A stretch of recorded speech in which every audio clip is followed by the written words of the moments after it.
Boa tarde a todos, com muito carinho, que a gente vai iniciar mais uma palestra, né, agradecendo essa conexão que a gente tem a possibilidade de ter pela internet e, acima de tudo, essa conexão pelo pensamento, né?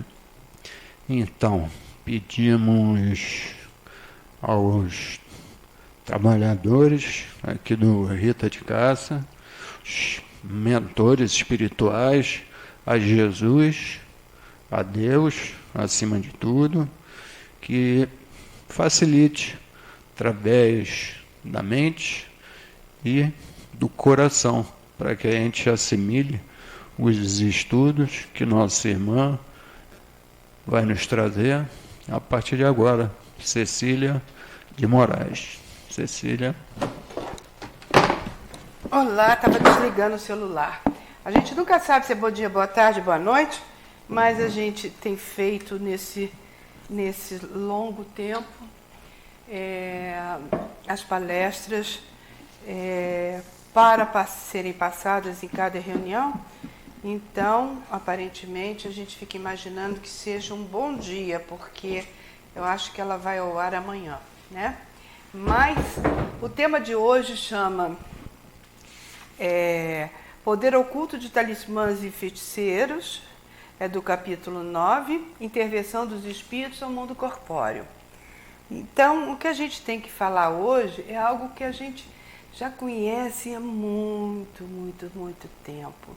Já utilizamos todas essas ferramentas, ou presenciamos todas essas ferramentas, desde praticamente a Idade da Pedra, quando o homem descobriu o fogo e parecia assim, um milagre de Deus, quando as estrelas corriam e pareciam também uma coisa fenomenal. Depois vieram os índios, então, as pessoas mais sábias da época, usavam toda a infantilidade, a inocência, a incredibilidade dos indígenas, dos povos mais primitivos, para botar um terror, para montar um certo terror, porque eu sou superior, eu envio.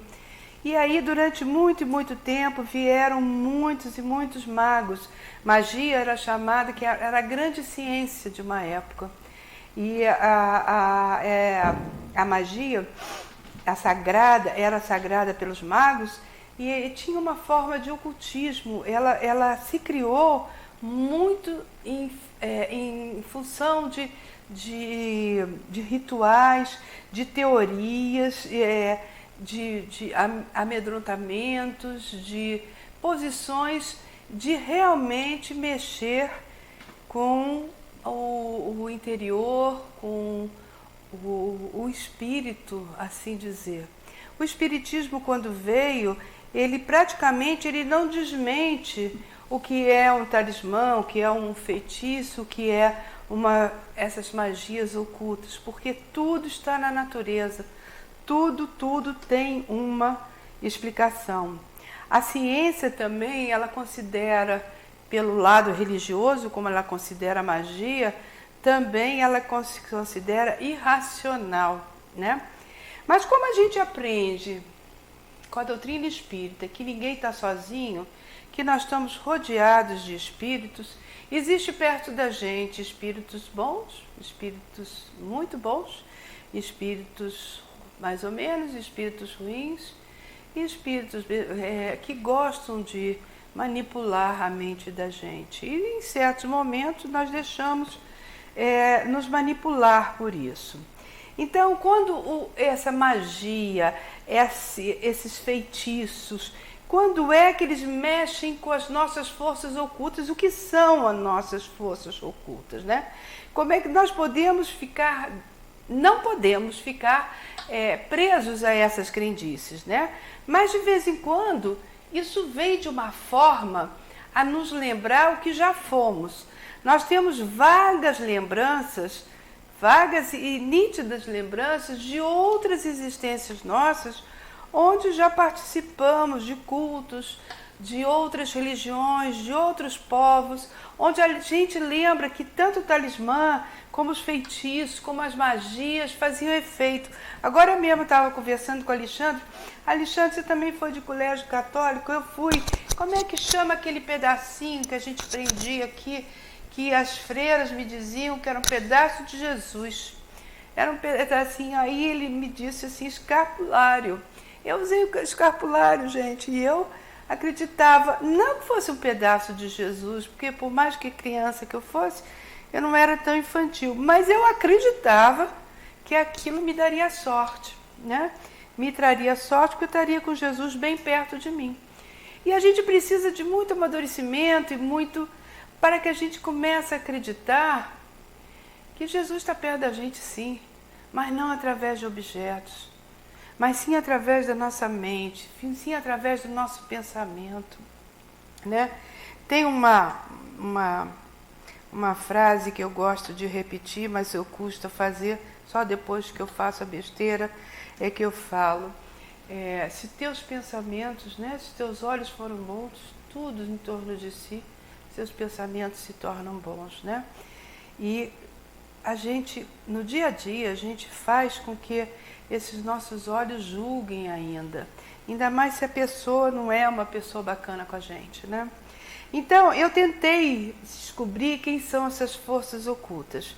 Então, como a gente está rodeado de espíritos, a partir do momento em que eu penso algo que não seja bom, eu me conecto com uma energia má. E eu, para poder querer fazer mal a um vizinho ou a alguém, eu tenho que automaticamente pensar coisas ruins, manipular minha própria mente. Às vezes eu faço pensando, mas como eu posso fazer para que ele se prejudique?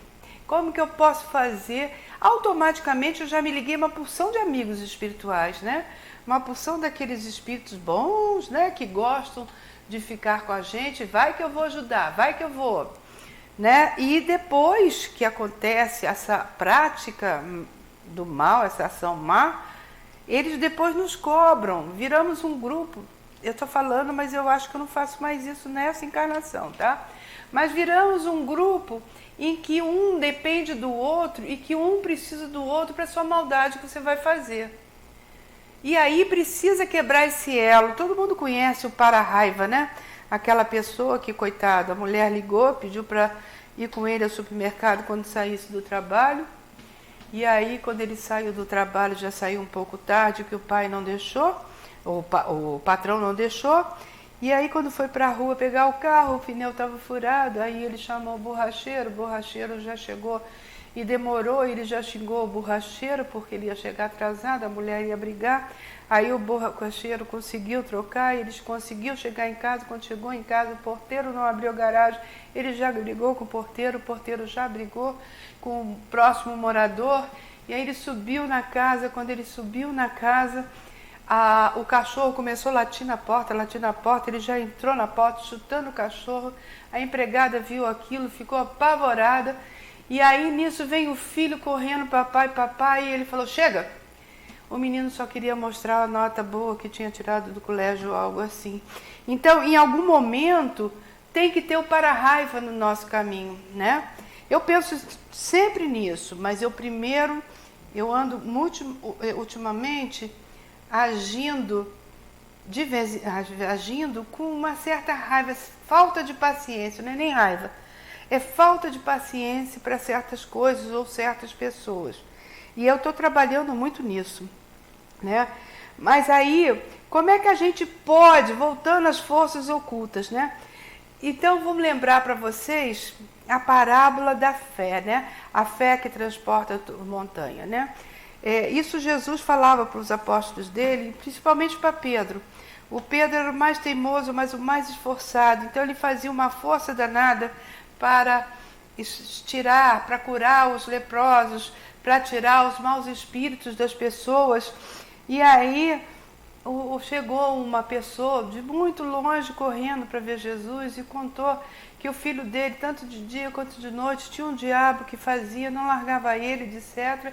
E Jesus pegou, se concentrou naquele menino e falou: sai daí, nesse não é o teu lugar. E o espírito mal saiu.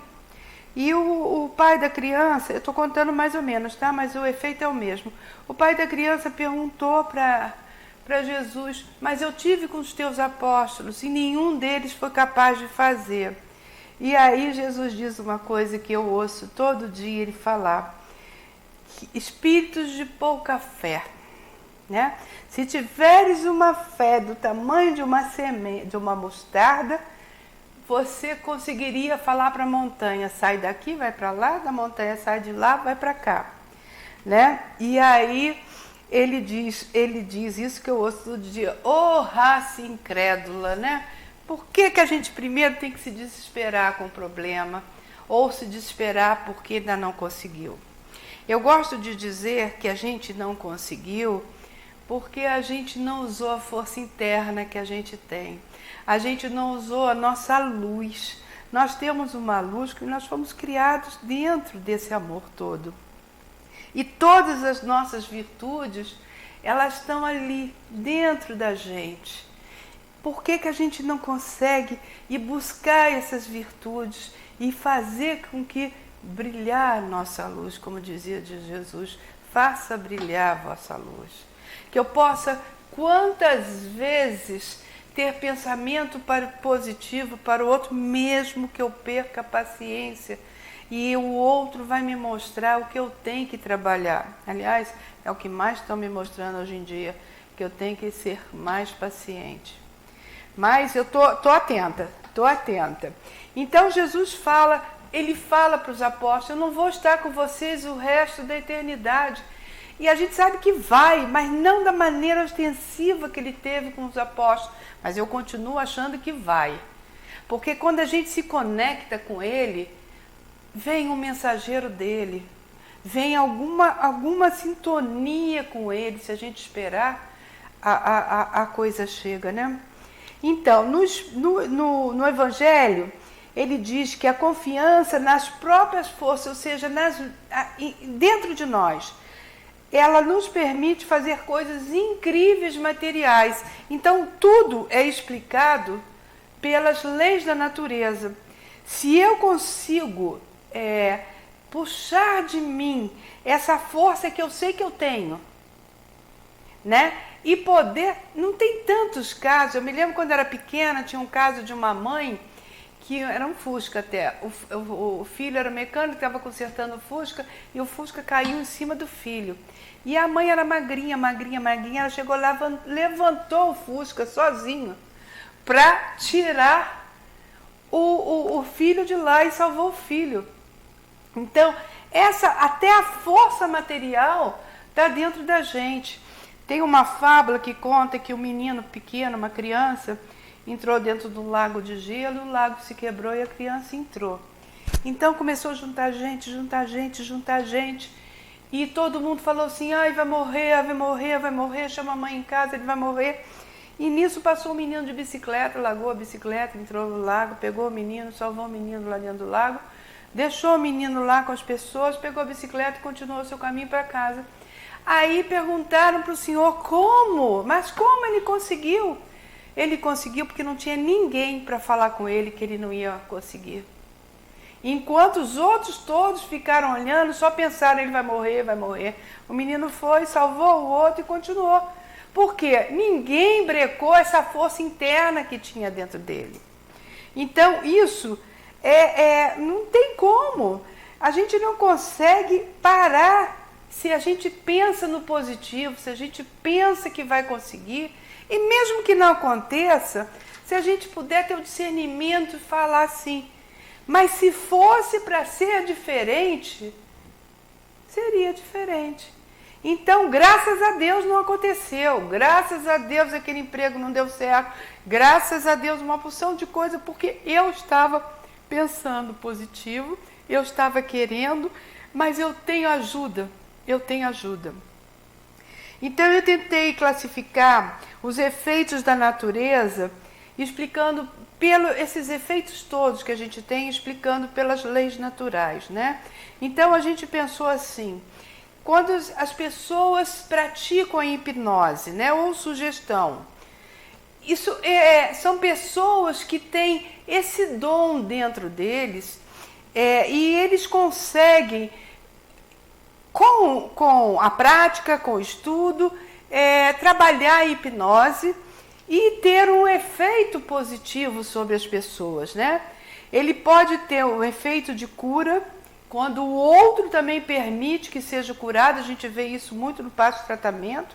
Se o outro está com vontade de ser curado e puxa essa força interna, os médiuns podem ajudar ele, né?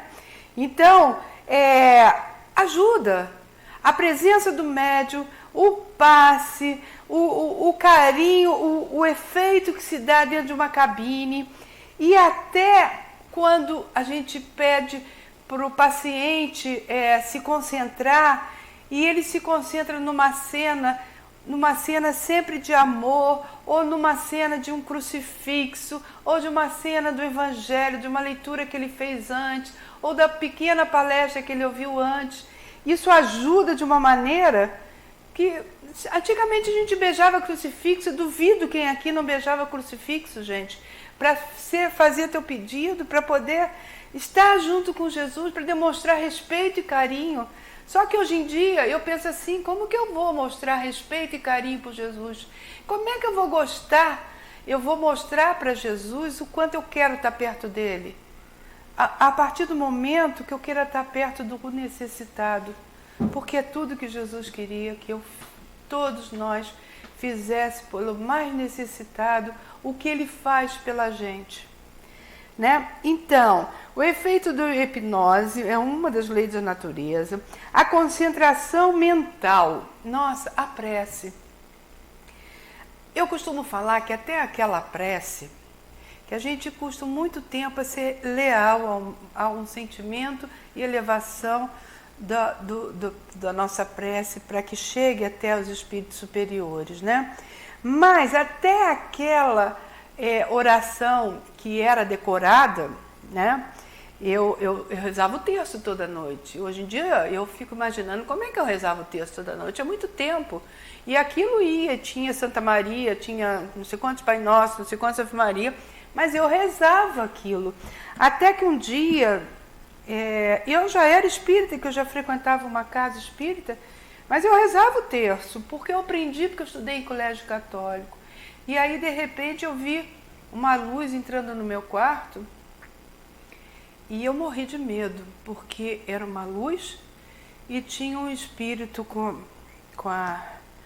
o rosto abaixado, uma figura de um espírito com o rosto abaixado, e eu morri de medo. Eu rezei outros 20 Pai Nosso naquela mesma noite para que aquele espírito fosse embora. E como eu já frequentava uma casa espírita, a Casa do Coração, eu perguntei lá quem poderia ser e descrevi. E aí falaram que era Canagé, o que eu duvido, porque Canagé era o espírito responsável pela Casa do Coração.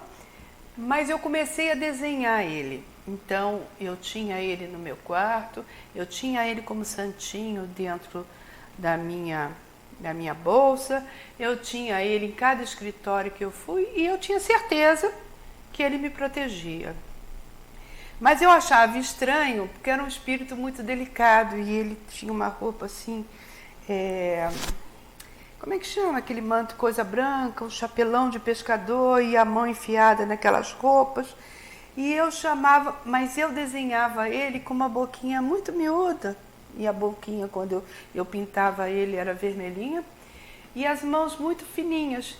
E eu, irreverente do jeito que eu era, eu comecei a falar assim: meu espírito protetor, ele é meio delicado, né? Primeiro eu comecei a chamar meu espírito de porta, eu só me dirigia a ele como espírito de porta, rezava para o espírito de porta, pedia as coisas para o espírito de porta, tudo eu me concentrava no meu anjo protetor, que era o espírito de porta. Depois eu comecei a achar que ele era meio afeminado, né? E aí comecei a brincar com ele talvez até uma falta de respeito muito grande, mas um belo dia, quando eu estava escovando o dente, eu ouço aquela voz que todo mundo que é médium consegue ouvir, a voz não é com ouvido, E aí aquela voz falou para mim: eu acho que você já tem condição de me chamar pelo nome. Eu me chamo Filomena. Acabou mediunidade, acabou brincadeira, acabou intimidade com o anjo da guarda.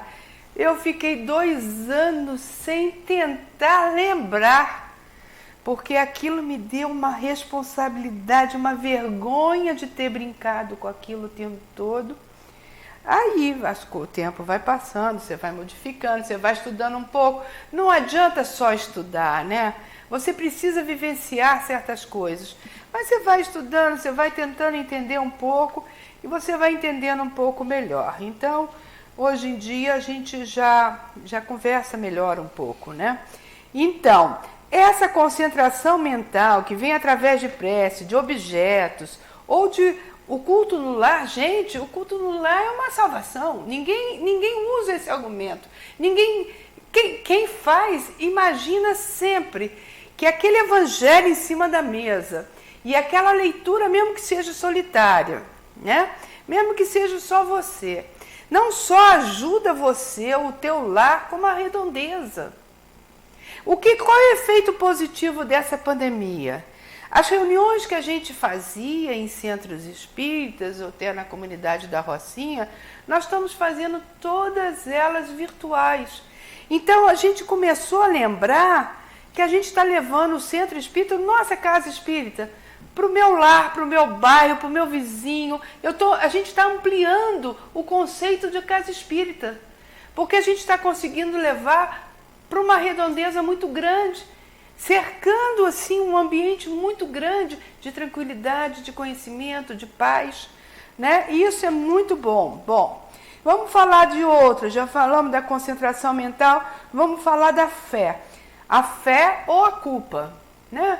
Quando a gente tem a fé, que eu falei no início, a fé é do tamaninho de um grão de mostarda, ou muito menor, um titiquinho. Uma vez uma amiga fez uma palestra aqui, ela distribuiu para todo mundo uma semente. Uma semente do grãozinho de mostarda. É muito pequenino mesmo, né? Mas que a gente tem um décimo daquilo já como fé construída. E eu tenho fé, então eu vou me guardar de bons sentimentos. Eu vou puxar aquela minha força interior e vou conseguir alcançar as minhas bênçãos, as minhas necessidades. Vou conseguir compreender quando não for para ser, sem rancor, sem raiva, sem mágoa, esperando a próxima, mas não perdendo essa força interior. Agora, ela também busca dentro de mim a culpa, né? Esse tal de eu não mereço isso, mas eu não mereço aquilo. E não é nem que eu fale, eu penso isso. Está no meu interior ainda esse sentimento de culpa. Eu me lembro que quando entrei na casa espírita, bem no início, eu falava: Senhor, me proteja, que eu sou tão medíocre, tão qualquer coisa, me menosprezava o tempo todo, na hora da prece. Até que uma companheira falou assim: por que você fala tanto assim, ruim de você? Porque eu não sou evoluída, não sei nada ainda. Por que está dizendo isso? Por que não eleva o pensamento? Por que não fala com mais otimismo? E são esses toques que a gente vai levando pela vida, que a gente vai fortalecendo a força interna, né? Então a culpa nos puxa para baixo. A culpa de que eu não mereço, a culpa que eu tenho que pagar, a culpa que eu faço escolha errada porque eu tenho que me quitar com a lei. Não, a gente vai se quitar com a lei pelo amor, pelo estudo, pela prática no bem. Olha, tem tanta maneira de eu me quitar, eu não preciso sofrer. Eu não preciso fazer minha culpa e sofrer, porque a culpa vai me levar a outras coisas. Bom, então a gente vai falar de fé e maldições. Tem um livro do André Luiz, que tem uma pessoa que o pai fala para ele, ele diz para ele o seguinte: você me bateu. Minha mãe falava isso, depois que eu fui ver que tinha no livro de André Luiz, né? Então, você me bateu, tua mão vai secar. Minha mãe falava: quem bate mãe fica com a mão seca. E eu acho que eu estou com a mão seca, mas a minha agora é de velhice. Mas Ela falava, é mão seca quem bateu na mãe. E aí, esse menino ficou com isso na cabeça. Ele não ficou com a mão seca, ele foi com a mão retorcida, o punho retorcido, mas ele teve um acidente. E quando ele teve um acidente, André Luiz conta isso muito bem, depois vocês vão ver. Depois, quando ele teve um acidente, a mão dele torceu realmente. Mas dentro dele tinha a culpa daquilo que o pai falou, que ele ia ficar com a mão retorcida, com a mão seca, porque bateu nele. A minha mãe, com 8 filhos, devia ser uma pessoa legal, né? Mas com 8 filhos não dá para você fazer muita coisa legal, assim como a gente imagina, mas foi muito bacana a minha mãe. E ela dizia para o meu irmão, logo abaixo de mim, que não gostava nada de estudar, ela falava isso a vida inteira, a gente ouviu esse diálogo. Você vai entrar para a 5ª série barbado. Você vai fazer a 5ª série barbado. Falou tanto, eu acho que ele repetiu tantas vezes a 5ª série. E você sabe que ele não tem barba com a minha idade? Porque dentro do consciente dele, ele não criou a barba, porque a minha mãe ameaçava que ele ia entrar na 5ª série com barba. Então, todos esses fenômenos que a gente acha que alguém fez mal pra gente, que alguém me quis mal, está dentro do meu consciente, dentro de nossas experiências anteriores. Aí a gente vai falar de mediunidade ou do anímico, né? São os fenômenos mediúnicos, ou seja, acender vela, faz diferença acender vela para o anjo da guarda. Aí eu falo assim, mas por que o anjo da guarda? Não, para o anjo da guarda enxergar a minha casa, saber onde é que eu estou. Eu falei assim, mas ele é um anjo da guarda. Ele sabe onde é que você está. Se você vai acender vela para ele, você só vai botar fogo na casa. Mas você fala 1, 2, 3 vezes, é verdade, acende a vela, eu usei escapulário. Acende a vela, te faz bem. Um dia você vai aprender que a vela só está gastando dinheiro. Eu morei em Brasília, eu era muito pequena, mas vivia em igreja, como eu falei para vocês. Então tinha uma igrejinha perto da minha escola, eu passava, rezava, pedia por todo mundo, por toda a família, sempre tive essa mania. Quando saí da igreja, encontrei uma macumba no meio de uma esquina, e aí peguei as velas. Peguei, achando que eu estava fazendo uma coisa boa. Levei as velas todas para casa, que Brasília, naquela época, apagava as luzes. Quando eu cheguei em casa com aquelas velas, eu só não fui expulsa da casa porque eu era criança. Mas me lavaram, me encheram de álcool, me rezaram tanto que eu não entendi nada. Poxa, eu estava fazendo um favor levando vela para casa, estava jogada na rua, né? Mas que eu estava levando as coisas ruins para dentro de casa, etc. Poderia ser, se eu fosse eu que tivesse feito aquele trabalho, se fosse eu que tivesse oferecido aquelas iguarias todas para espíritos maus fazerem favor para o outro. Mas não, meu sentimento era de ajudar. Vou levar a vela, porque quando faltar lá em casa, tem vela, tem mais vela, né? Mas isso a gente vai aprendendo com o tempo, etc. E aí tem a coisa que eu mais gosto, que é o fluido cósmico universal. Divaldo que fala que o universo tem memória, né? E ela permite que a gente conheça as histórias dos objetos, né? Que são todos... Isso aqui, não sei se isso aqui tem uma história bonita ou não, mas quem comprou com grande problema ou não, com grande esforço, aquilo tem um valor, né? Quando a gente tem um objeto dentro de casa, esse livro agora, eu peguei, ele está cheio de magnetismo meu, cheio. Mas eu estou fazendo palestra e quem pegar ele não é um magnetismo ruim. Mas quando aquela pessoa, ainda pensando no mal, pega um instrumento que possa machucar o outro, aquilo vai cheio de magnetismo, cheio de coisas ruins para o outro também, né? Então, quando o Divaldo falou que o universo tem uma memória, tem a memória própria, e que permite imantar o magnetismo nos objetos, que permite sentir a energia de uma casa. Quando você entra num lar, algumas pessoas conseguem sentir a energia daquela casa. Se ela é boa, aquele sentimento é ótimo. Se ela é complicada, aquele sentimento chega a te doer. Eu aprendi aqui nessa casa que quando a gente entra em algum ambiente, a gente pede licença. Licença, estou entrando, estou na paz. Isso em pensamento.